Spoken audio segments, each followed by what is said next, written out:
Nodirbek is hilarious. on the board. I Solid gotta defensive tell effort.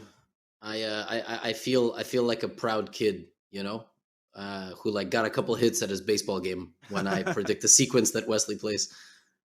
Hey, that was impressive. Queen h3.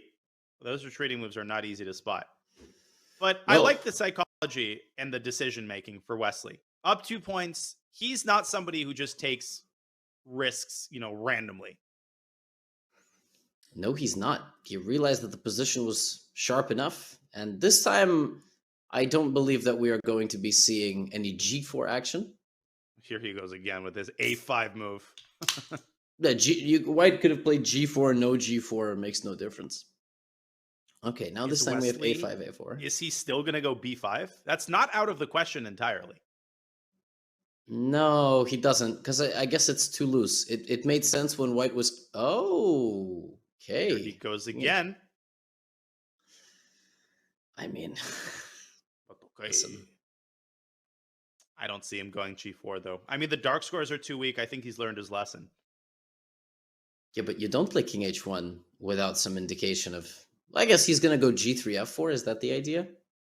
I think eventually, but I'm just not overly impressed with this setup for Nodirbek. Wesley's just so active here, and he's got no weaknesses. And even if you play F4, Levy, he's going to be like, okay, he takes F4. Thank you for the dark squares in the center.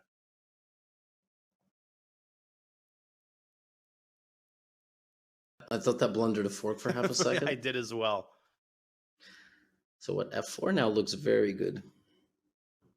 I think you have might be a horrible move. I don't know, but I cannot see a more natural look. What? F3.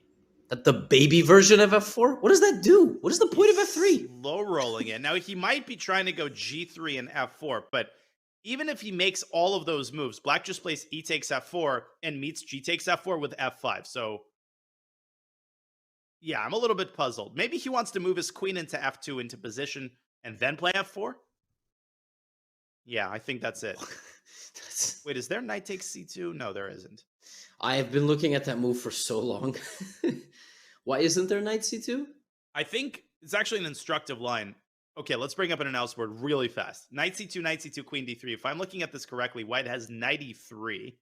Oh, and the rook D1. Rooks are disjointed, and more importantly, you take on D8 with check. And then you take F8 and take F2. But I was trying to make them work, but yeah.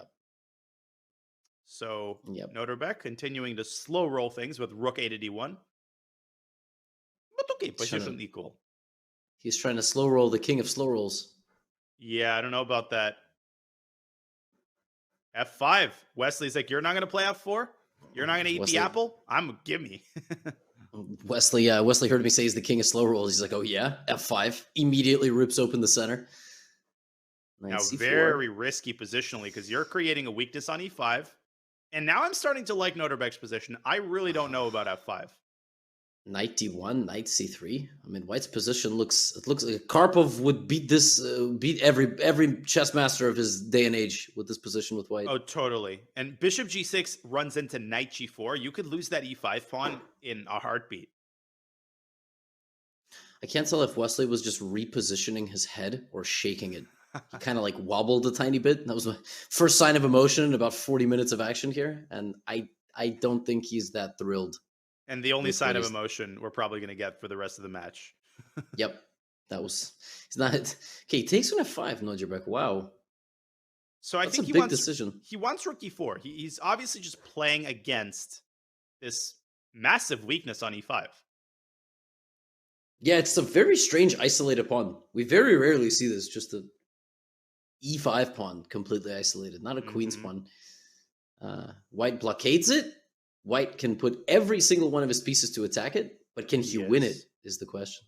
That's the big question, and that's where the principle of two weaknesses originates, because Wesley, when necessary, can drop his knight back to C6 and say, hey, you finished the architectural beautification of your position, but how are you actually going to make progress, as you said?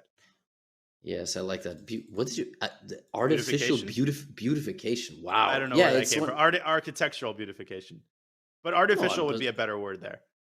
It looks amazing.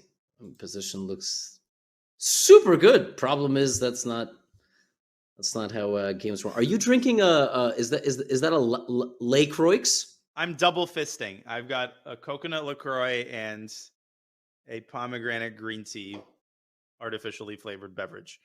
What if you mix them? Ooh, I'm a big guy. I like add sparkling water to everything. Yeah, apple juice, sparkling water. Sparkling water makes everything better. It really does. Like this chess match, you know. Yeah. Both these guys. Where's Nodirbek's king jug, by the way? Remember when he was used to be drinking out of a full jug? Today he's got like yeah, just the boss glass. Best enjoyed with a LaCroix. And by the way, the scenario we described has unfolded. Wesley has dropped his knight back to c6 and moved his queen up to g6. You can't take on e5 because after the queen trade, you drop the knight. Where to from here? Don't know. H4? H5?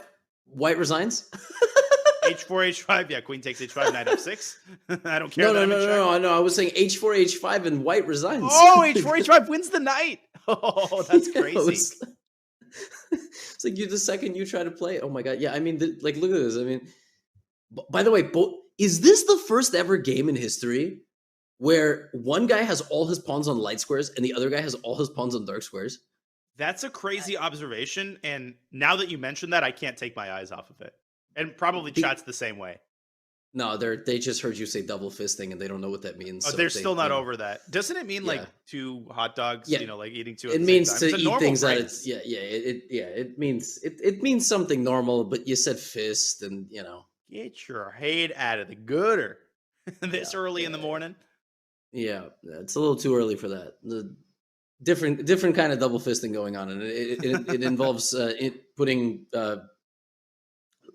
I cannot finish that sentence. I'm gonna just don't dig yourself into a hole. Chat's in a dangerous place right now. I wonder who's gonna break this deadlock of having pawns completely on opposite complexes. Yeah, and is this I was gonna say, is it even breakable? I don't think it is. And to that point, Levy, I'm sure you've seen your share of games where the player who's quote unquote on the better side gets frustrated and overpresses. And Wesley has won a ton of games like that as well. Yes. I am frequently on the other side of a game like this. I'm not on Wesley's side. C3. Okay, it's been broken. Go. And you can't take on B3. Nope. Yeah, the seal has been broken. I think you have to go back to C6. And now, of course, you don't have access to the D4 square. But conversely, White now has to deal with another weakness on D3, which Black can attack by shifting his rook to D8. And if there is one man on earth to be very opportunistic with targeting a weakness, it's Wesley. Yeah, he sniffs those out a mile away. Okay, G6. Visually, this position looks spectacular for White. Like it literally cannot get any better. Maybe you can play H4 just to complete the, king side squeeze. But literally, Karpov would play H4. He would, but where to from there? I feel like I run into this all the time. You make all the improving moves. You're supposed to have a win, and you just don't. Like, where is the breakthrough? Can you play King G1, King F2, King E2, King D2, King C2, King B2, and then just play G4 and attack? That's like the Petrosian idea. I love it. I think you should try it. There's literally nothing to lose. Get your king to the queen side and go G4. Oh my gosh. Or just at least put the king like... He's doing it. Oh! He's doing no it. Way. He called it. I think he's going King F1. He's just double checking to make sure that he doesn't cross any danger zones. Oh, this is such a satisfying moment for you. Oh my God, Levy. Gosh. Black might have had knight D4 check there. Anyways. Yeah, I was like a bit worried. There was always some B5 or some sacrifice. Oh my gosh, he's actually going to walk his king and maybe play G4. He's doing it, and he's not afraid of Wesley playing B5 because Wesley cannot divert a single piece from their defense of the E5 pawn. That's why it's so bad to have a weakness like this. And there this is my most accomplished moment as a chess commentator ever. No, this is so instructive. Oh my gosh. Oh my. Hi guys, you're going to put this on your TikTok channel or whatever. Gotham Chess on everything except Levy Rosman on TikTok. You can follow me there. Oh my gosh, I'm done, man. This is my peak. This is never getting better than this. But Yeah, now he literally Nodirbek has did to the win, two dude. things he recommended. He's got to win though. If he doesn't win this game after that king walk, this match is over. Oh, it totally is, and I think he is winning. He's going to go h5, and Knight with the e3. king now just away from the king side, you finally don't have to worry about the drawbacks of a move like h5. There he goes. Rook f8, still not over. Yo, how about rook f5? Oh my god, you're on an absolute roll right now. Holy smokes, rook f5? I don't know if it's a good move or not. I would have played rook f. Oh god. I think it was a good move. He goes rook e3, so he instead switches back to attacking the e5 pawn. So where's the win? Okay, Wesley goes queen f6. He's trying to trade queens with queen f2. Is there h6? King takes h6, g5, and rook h4. Oh my god. But you're right. It's like the two weakness concept. The weaknesses now are e5, which has been a weakness the whole game, and now the king. Black's king is a weakness, just entirely. White threatens just h takes g6 and rook h2. Wesley desperately trying to whip up counterplay. It's not over. Nodirbek has 40 seconds. Queen a1 is in the mix. Rook h8. He blundered it. Oh, he allowed the rook to sneak into the h file, and now rook h1 is going to be super dangerous. How did he miss that? How did he miss that? Rook h3. That almost traps the queen. Oh, rook f. Oh my god, he's just giving up e5 completely. It's insane. He's giving up e5, but the idea, I think, is to meet rook e1 with rook f2 check. That's actually a prophylactic move. And now it's a 3-result game again. Yeah, knight e5, rook h1, right? Oh my god, rook e1, rook f2. That's just winning. I think it's just winning for black. Holy smokes, white could get mated after all. Nodirbek down to 8 seconds. No, Nodirbek, don't throw after getting such a... Oh, God. Yeah, Wesley trading queens. I think there's still winning chances for white here. Maybe not many, but there are. King e5 is just hanging, right? That's the problem. I think Nodirbek is going to win this game, actually. You do? Yep. I'm going to make a prediction of my own.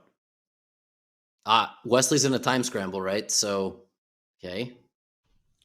It's just that, I mean, Nodirbek's up a pawn. Rook e7 is a threat. Rook h7, if Wesley rook pulls e5. out the draw here, that would be crazy. But he might. Rook h... I thought so too. Maybe rook h1, rook b1. But Wesley taking the more passive approach. Uh-oh. Oh, but the king's going to... Couldn't the king have gone to c4? This also... d4. Nice move. It's just with black's king cut off like that, I feel like the rook is tasked with too many defensive jobs at once. Yep.